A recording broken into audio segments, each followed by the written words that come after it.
Saturday, September 7th. So far today, there are no reports of aerial activity over England and Germany. But during the night, both capitals and other points underwent heavy attacks. Berlin had a 3-hour air raid, one of the most severe it has yet experienced. But Nazis claimed that German planes had bombed many important points throughout England. In London, officials were taking stock of the damage resulting from yesterday's 24-hour raids. Bombs fell in many London sections within a radius of 15 miles from the heart of the city. Tenements were destroyed. Now the news direct from London and Berlin, then to our own nation's capital for the report of Albert Warner. We take you first to the British capital. Go ahead, London. This is London, a refreshed London because after midnight last night, relative quiet prevailed, in central London at least, a marked contrast to our previous night of extended alarm. But parts of London caught a packet, as they say over here, just before midnight. In fact, many of the now homeless people declare that the German bombs beat the air raid sirens by at least 10 minutes. The raid on a thickly populated district in eastern London came about 11:30 last night, just between the all-clear signal of a previous German visit and the quavering howl of the alarm which signaled the arrival of the new batch of German planes. Following the bombing in the southern London area, traffic had to be diverted for a small distance. The trolley cars in that section are still not running this morning. There's a big crater near the subway station. Air raid wardens are still digging in the ruined houses in 2 streets. And in another district, in East London, about 30 other workmen's families are homeless. The official statement this morning tells us that high explosives and firebombs fell on London, mainly in these eastern and southern districts. Industrial buildings and private houses were damaged, and a number of fires started, which have now been extinguished or brought under control. The German raiders seem to be dropping a great number of firebombs these nights. But London has built up what is probably the world's greatest firefighting system to defeat the incendiary bomb. And so far, the firefighters are beating the bombs. The German raiders are providing London with a magnificent spectacle these nights in the form of parachute flares. Those slowly burning, slowly sinking magnesia torches which light up the entire square miles when they descend. These flares are used to illuminate targets. But in only one case last night did bombs follow the parachute flares. This has led some people here to the conclusion that the flares are being dropped to cause alarm. The only comment I've heard about them has been that they made driving at night easier. Some people insist they can read newspapers in the streets by their weird light, too. In the blackout at night, you know, people here often shout at persons lighting cigarettes to put out that light. Last night I heard some humorists shouting the same thing at a German parachute flare. People here are asking why British night fighting planes are not equipped with searchlights to pick out the German night bombers. It's been reported that a German machine, by means of a strong searchlight, was able to hold a British machine in the light and fire at it with telling effect. It's no secret that experiments are being carried on in this country. One of the advantages of a searchlight on a night fighter is that the beam could be used to dazzle the enemy pilot. The disadvantage is that the enemy machine gunner can fire right along the searchlight beam at the fighter plane. We've just been permitted to disclose the name of one crowded London area which was bombed last night. It's on the south side of the river, and the subway station there bears the strange name of Elephant and Castle, so called because of an old pub nearby which has borne that name down the centuries. It contains row after row of little yellow brick houses, and it's right next to Lambeth, the working class district where they invented the famous Lambeth Walk. Today, just when people were getting used to what seemed to be a new phase of the air war with continuous raids on London, the Germans seem to have slackened off. We haven't had our breakfast alarm this morning, nor the usual one for lunch. But beauty parlors here report a great rush of trade in the last few days. Women are coming in to have those tired lines around the mouth and eyes massaged away. And some of the beauty specialists are advertising air raid treatments aimed at relaxing the nerves and muscles most affected by strain and lack of sleep.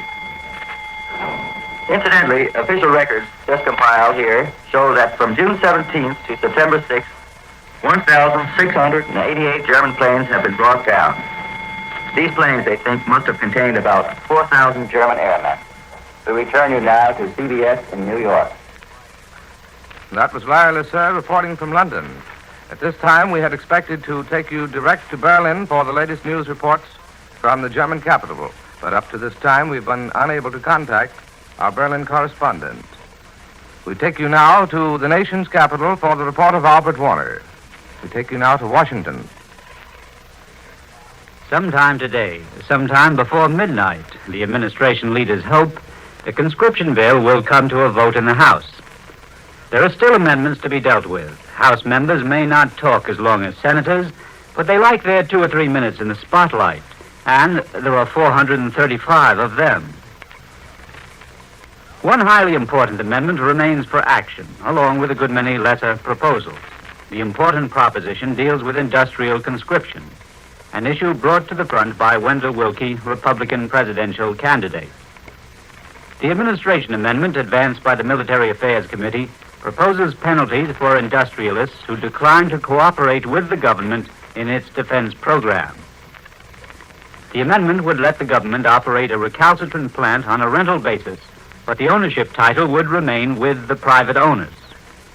The Senate adopted perhaps a sterner amendment, allowing the government to condemn and take complete possession of facilities whose managers, in the opinion of the government, are not cooperating. Mr. Willkie complained of the arbitrary threat to industry, later explained he was not opposed to penalties for non-cooperators if applied by orderly regulation and the rule of law, and not by the fiat of one man.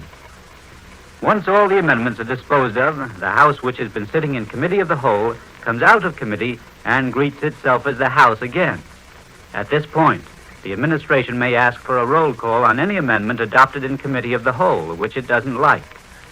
There, the Fish Amendment rises for a second vote and by roll call.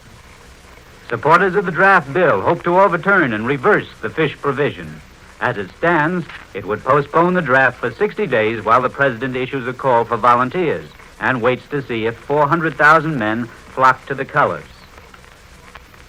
But whether the Fish Amendment stays in or out, the bill is slated for passage, and the principle of peacetime conscription seems about to be written into law. Already, the Congress has finished its work on the $5 billion record appropriation bill for national defense. The Senate completed action yesterday, and today, or in the next 2 or 3 days, the President will sign the bill. A total of $10 billion have been appropriated this year for defense, not counting additional billions in authorizations for expenditure later on. Despite a drastic tax bill to raise $1 billion additional revenue already enacted, and an excess profits tax bill underway, which may produce $500 million more, a deficit of over $5 billion for the current fiscal year is foreseen. In this country, as in all other large nations, the deficit grows.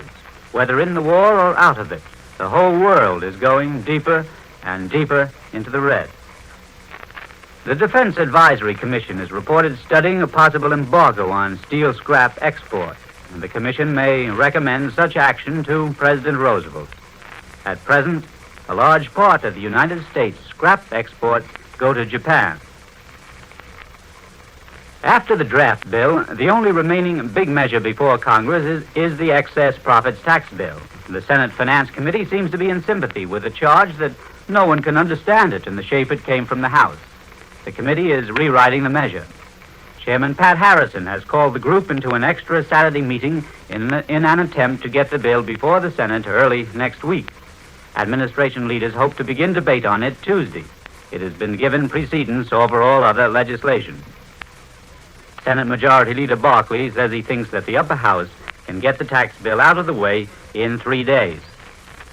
When these bills, conscription and excess profits, are out of the way, either adjournment or recess is now definitely indicated. Republican congressmen who opposed adjournment early in the summer now want to get away just as badly as do the Democrats.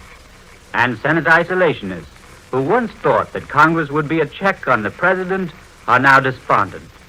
After the destroyer deal, in which the president ignored Congress, some of these isolationists said, we might just as well be at home. As adjournment or recess approaches, Representative Joseph Martin, Republican leader of the House, and his party's national chairman, predicts a minimum gain of 60 House members for the Republicans in the next election.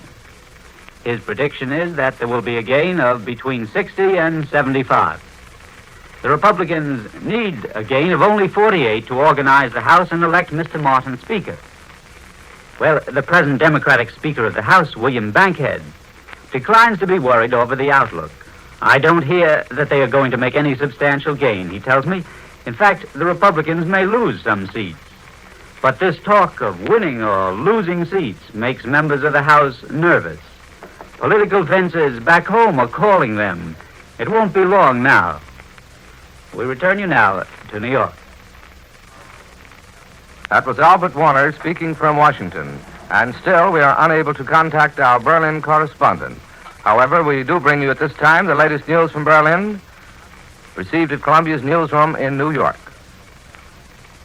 Sweeping over Berlin at altitudes of only 3,000 feet and lighting their targets with parachute flares, British bombing planes raided Berlin for 2 3/4 hours in the early hours of this morning, dropping high explosive and incendiary bombs. Fires were started at various points in the city, including a huge warehouse and a stable a few blocks north of Unter den Linden, municipal buildings in the Wiesensee suburb in northeastern Berlin, the old criminal courts building in the center of the city, a storehouse, and police station in the diplomatic quarters a few blocks southwest of Unter den Linden, and a radio factory and dwellings in the wedding district in North Berlin. A tour of the city arranged under the auspices of the propaganda ministry after the raid showed that bombs had struck in the districts to which correspondents were taken near legitimate military objectives at most points. Across the street from the criminal courts building is a great military barracks. A bomb struck the Tegel railroad station in northern Berlin, not far from the Borsig arms factory. 1 was killed and 10 were wounded when a bomb struck near an automobile chassis plant. It was admitted that 1 searchlight of a battery had been destroyed at Brandenburg, 55 miles west or southwest of Berlin. The raid was the noisiest and most dramatic yet. The air raid alarm sounded at 12:15 a.m. Heavy anti-aircraft gunfire started immediately. Flashes of heavy batteries lighted the sky to the west, north, and east. About 15 minutes later, the hum of airplane motors was distinctly audible. British planes had begun to cruise over the city. The planes dropped dozens of parachute flares.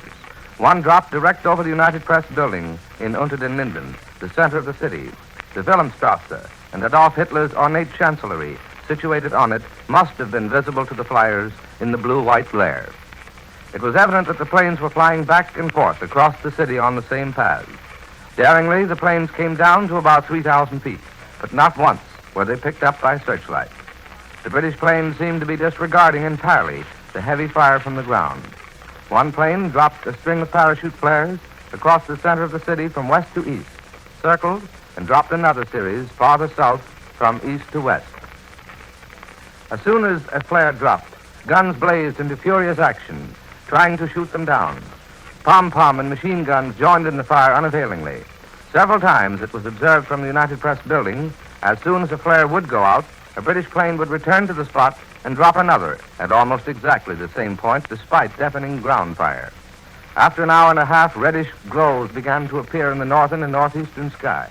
2 fires, it could be seen, were put out quickly. A third burned for 2 hours.